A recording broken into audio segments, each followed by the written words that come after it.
Bonjour Patrick, comment vas-tu? Oh, bonjour Phil, ça va, merci. Et toi? Ça va, merci. Alors, nous voulions parler un peu de liberté.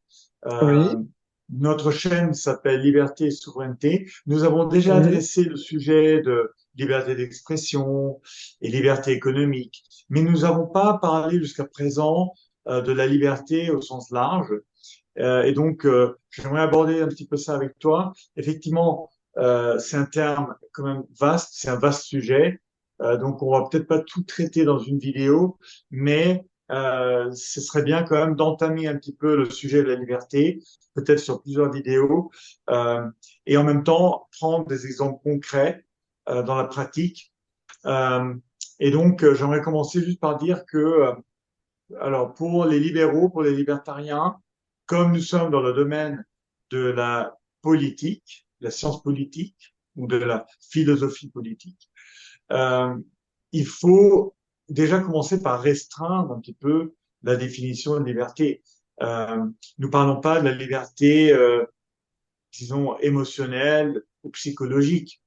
C'est-à-dire, on se sent bien, on se sent libre, même le prisonnier peut se sentir libre ou une personne qui est disons, euh, oui, qui est limitée par beaucoup de contraintes, peut se sentir très libre. Donc, on ne parle pas de l'état psychologique de la personne qui peut varier énormément. Et on sait très bien qu'une personne qui a une liberté physique euh, peut aussi, pour des raisons psychologiques, se sentir pas du tout libre, c'est-à-dire très contraint.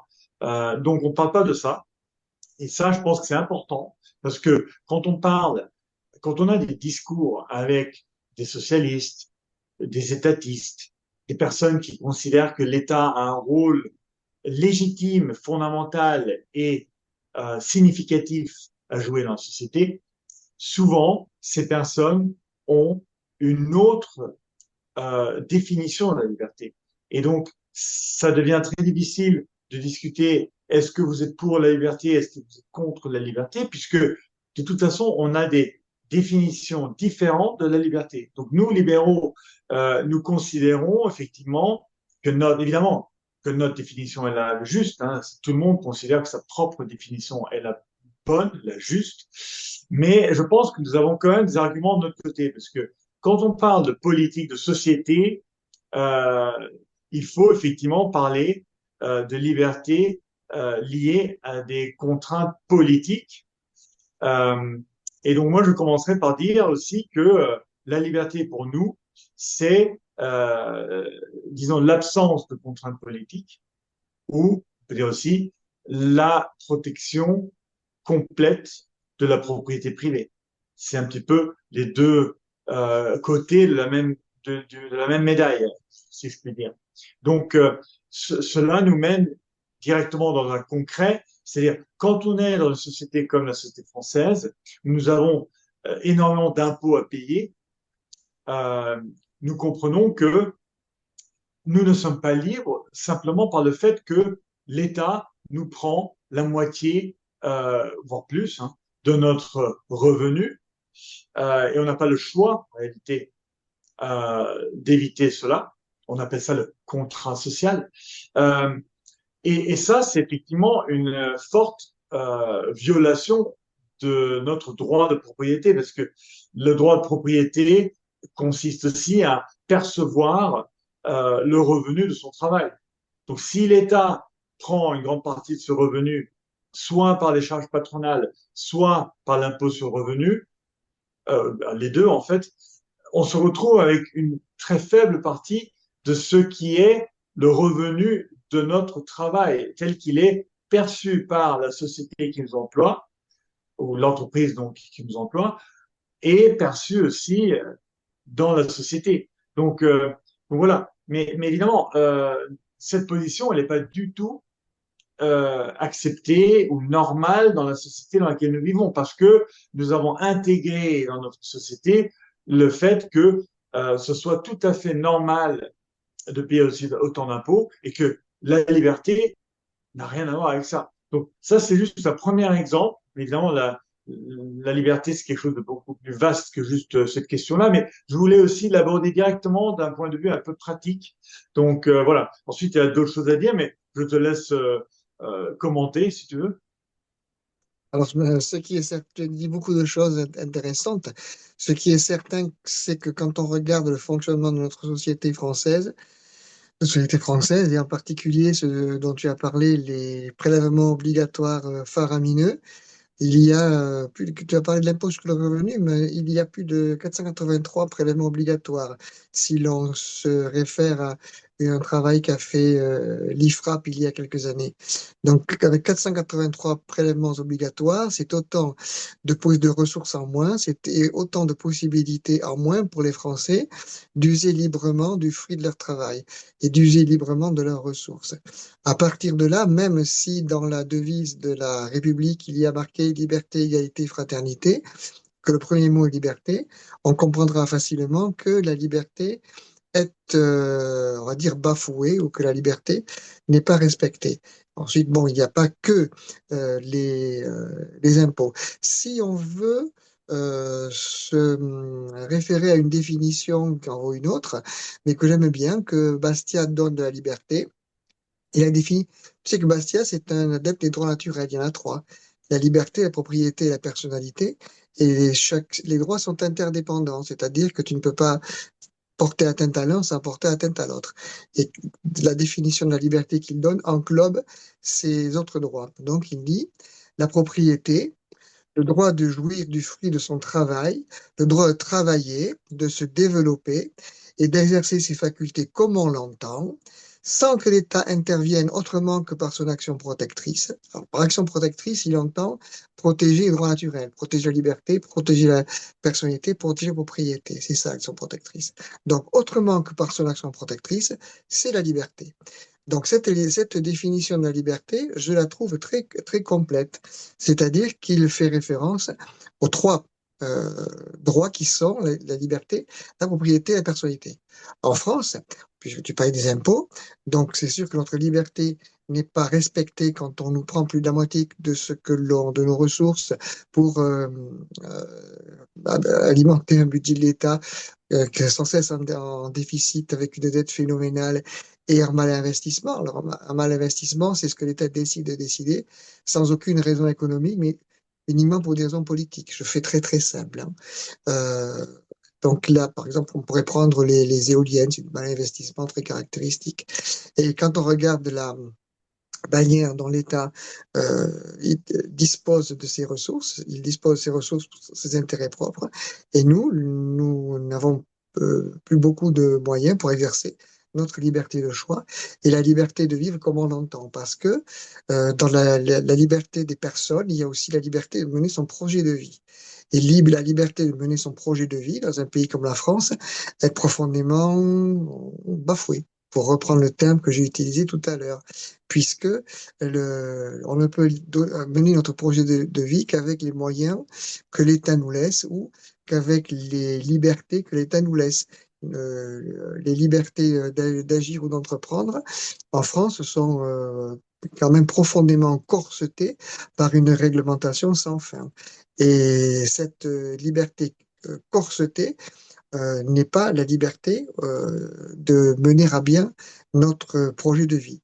Parce que quand n'importe quel homme, n'importe quel être humain est en droit, on va dire, d'avoir un projet de vie et de le mener à terme sans que l'État l'en empêche. Ça et cette notion est une notion qui est relativement étrangère aux Français parce que la France, comme j'ai dit, tu l'as dit, c'est un État, un pays où les prélèvements obligatoires sont faramineux. C'est un pays aussi où les réglementations de vie, le droit du travail et les autres sont extrêmement sévères. Et donc, c'est extrêmement difficile en France pour quelqu'un de mener son projet de vie.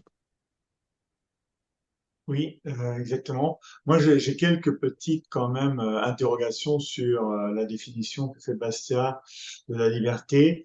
Euh, je pense, mais bon, c'est mon opinion, hein, on peut avoir des opinions différentes, mais mon opinion, c'est que il faudrait quand même se focaliser beaucoup plus sur l'État, parce que qu'est-ce qui réellement viole la propriété privée et qui a introduit les contraintes politiques, c'est l'État.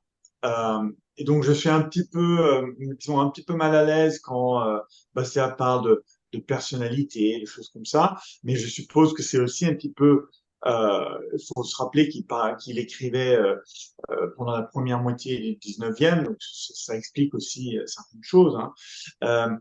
Mais je pense que ce qu'il faut réellement comprendre, et là je m'adresse réellement aux étatistes et socialistes, c'est que l'homme est contraint, il y a une coercition sur l'homme.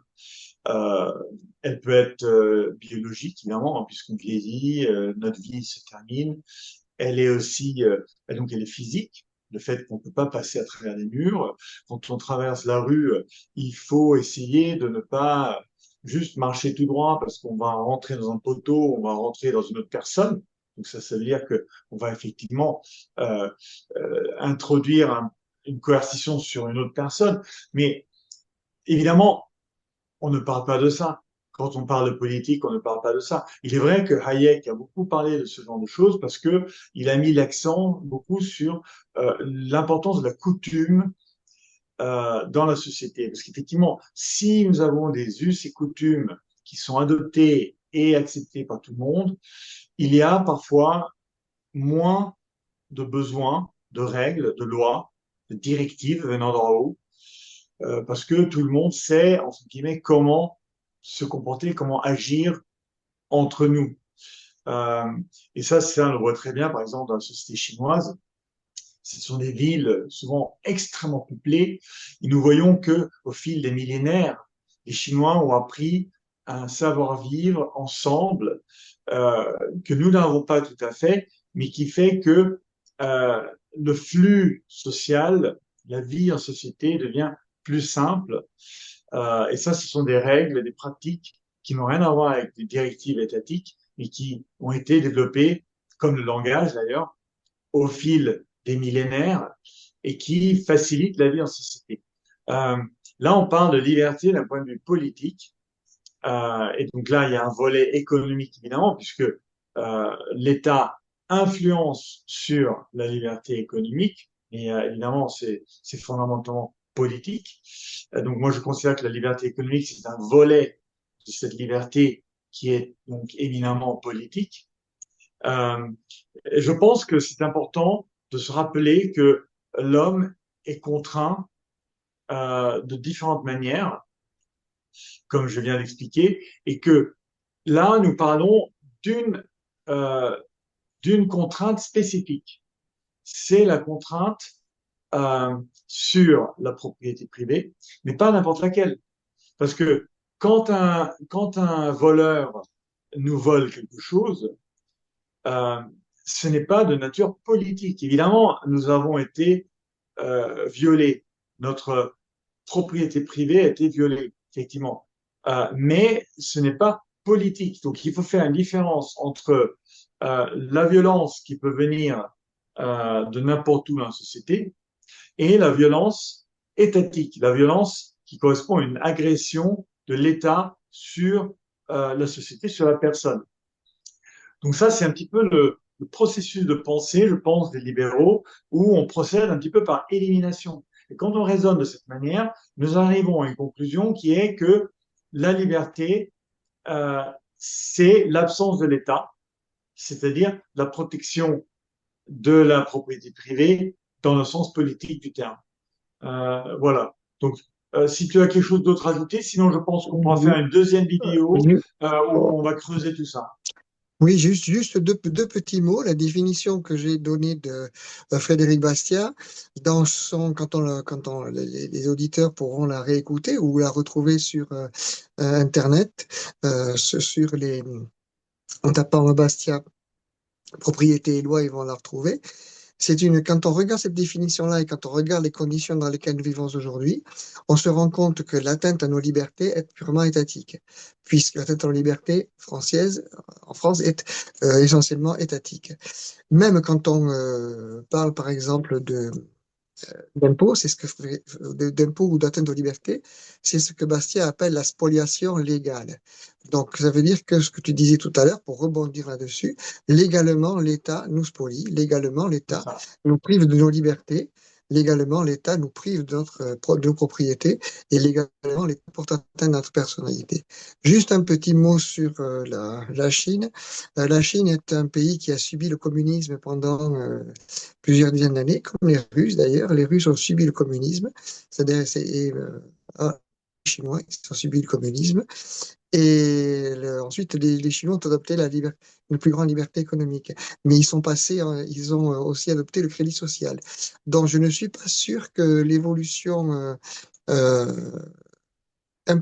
comment dire, que l'évolution imposée par l'État, en passant par le communisme, en passant par la situation actuelle du crédit social, soit particulièrement saine. Je dis ça pour rebondir sur ce que tu dis. Les ennuis que nous avons aujourd'hui, nos atteintes à la liberté, sont des atteintes essentiellement pilotées par l'État. Oui, bien sûr. Quand je parlais de la Chine, je parlais simplement de la question du vivre ensemble.